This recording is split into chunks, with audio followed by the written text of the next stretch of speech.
Our story begins not in Portland, Oregon, but in Poland during the early 1940s, amidst the horrors of World War II. A young woman, Havila, sought refuge from the encroaching terror. Havila, deeply rooted in her Jewish faith, was said to be a practitioner of Kabbalistic rituals. During one fateful night, as bombs echoed in the distance, she and a group of elders performed a ritual to trap a malevolent spirit, a Dybbuk, within a small wooden wine cabinet. The Dybbuk, in Jewish folklore, is a dark entity, a restless, malicious spirit said to cling to the living, feeding off their pain and despair. The ritual succeeded, and the box became both a prison and a warning. Havila escaped the war, carrying the cursed box as a reminder of the darkness she had faced and conquered. Fast forward to 2001. Kevin Manis, a small business owner with an eye for rare antiques, stumbled upon the box at an estate sale. The seller, an elderly woman, was Havila's granddaughter. She begged Kevin not to purchase the box, recounting its sinister history and the tragedies it had brought upon her family. But Kevin, intrigued and skeptical, dismissed her warnings. When asked about the box's contents, the woman simply replied, "It contains a Dybbuk. It should never be opened."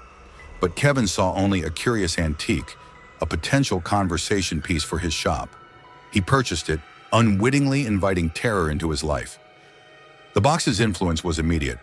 In the days following its arrival at Kevin's shop, strange occurrences began to unfold.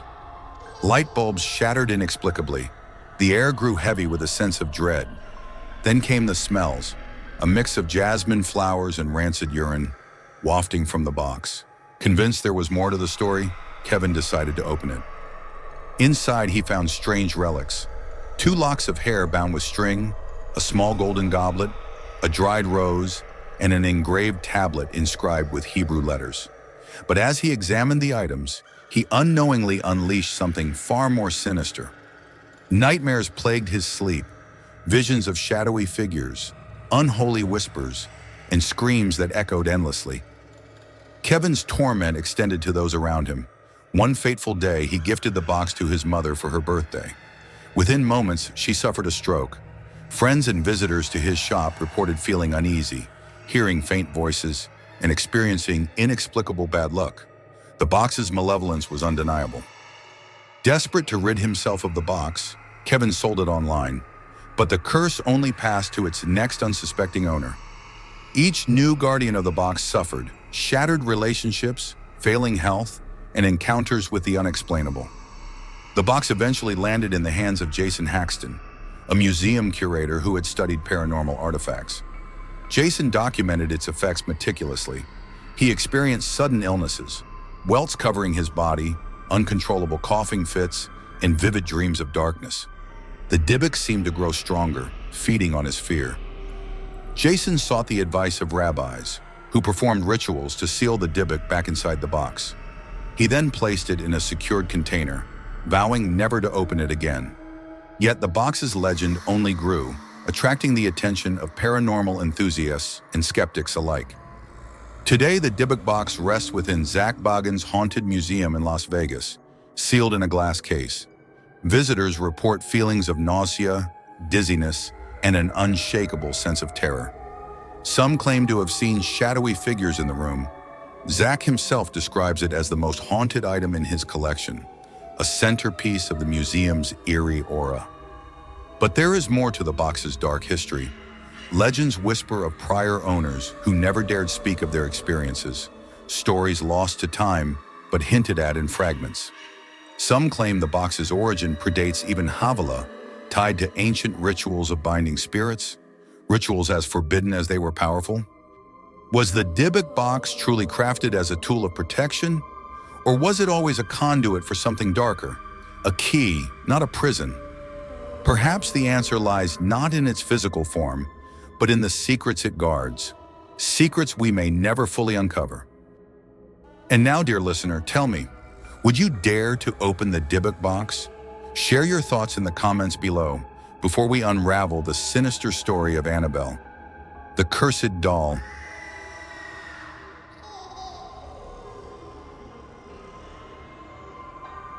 The tale of Annabelle begins in 1970, A young nursing student named Donna received the doll as a gift from her mother.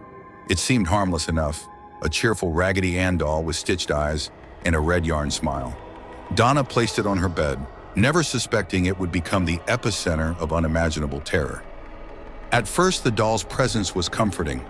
Donna and her roommate Angie found its wide grin endearing, but within days, strange occurrences began.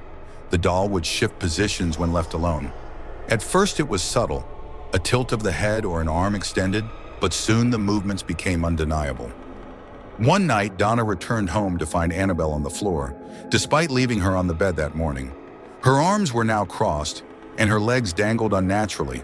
Donna and Angie dismissed it as their imagination, until they began finding notes around the apartment.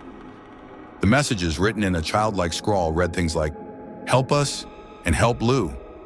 But the roommates had no parchment paper in the apartment, and neither could explain how the notes appeared. Then came the blood. One evening, Donna noticed small drops of blood on the doll's hands and chest. Terrified, she sought the help of a medium. What the medium revealed would change everything. Through the seance, the medium claimed to connect with the spirit of a young girl named Annabelle Higgins. According to the spirit, Annabelle had lived on the property before the apartment complex was built. She was lonely and longed for companionship. Donna, moved by the tragic tale, allowed the spirit to inhabit the doll. But this was a grave mistake. Annabelle was not a lonely child, but something far darker, masquerading as innocence. Lou, a close friend of Donna's, was the first to feel the doll's malevolent intent. He never liked Annabelle and insisted that she was evil. One night, he awoke to a chilling paralysis. Annabelle was at the foot of his bed. Frozen in terror, Lou watched as the doll climbed onto his chest. Invisible hands began choking him, cutting off his air. Just as he thought he would die, the pressure released. Annabelle had vanished. Another encounter left Lou physically scarred. He and Angie heard rustling noises coming from Donna's room.